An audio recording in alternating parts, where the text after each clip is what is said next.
Title: Gold Rush Reversed, Goldman Sachs lets go of a whopping 125 managing directors worldwide. TLDR, a colossal banking titan, Goldman Sachs, decides to sweep 125 managing directors off their board game, creating a twist in the global financial chess game.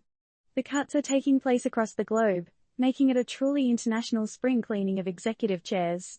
Is this the sign of changing tides in the world of high finance? Remember when we used to play Monopoly and someone would suddenly flip the board because they were losing? Well, that's kinda what Goldman Sachs just did, except the game is real, and the pieces are 125 managing directors from across the globe.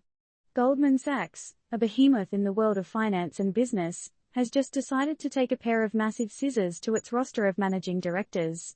It's like someone in corporate woke up and thought, hey, let's shake things up a bit. But why would a giant like Goldman Sachs suddenly decide to let go of so many key players? Are they planning some giant chess game with another banking titan, or is this just their way of keeping things fresh and exciting in the corporate world? With so many leaders abruptly shown the door, it brings up another question: who's going to fill those vacant positions? Are we going to see a surge of fresh, young faces taking up the reins at one of the world's largest financial institutions? Or will it be a game of musical chairs with the existing crew? In the meantime, let's spare a thought for the 125 directors who are now probably sipping their sorrows away on some fancy yacht. We assume, after all, they were managing directors at Goldman Sachs. Now, if you're reading this and thinking, man, this would never happen at my job, just remember, the world of finance is a crazy, unpredictable place. One minute you're on top of the world, and the next, you're trying to figure out how to pay for your next yacht, or maybe just your next coffee.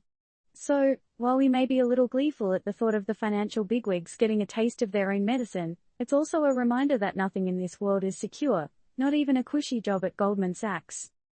Speaking of job security, are you thinking about your own position now? Does this make you question the stability of your job, or does it spur you to hustle even harder?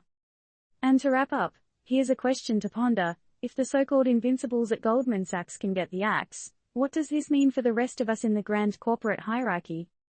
Disclaimer: this article is meant for informational purposes only and does not provide investment advice or recommendations of any kind. Always do your own research before making any financial decisions.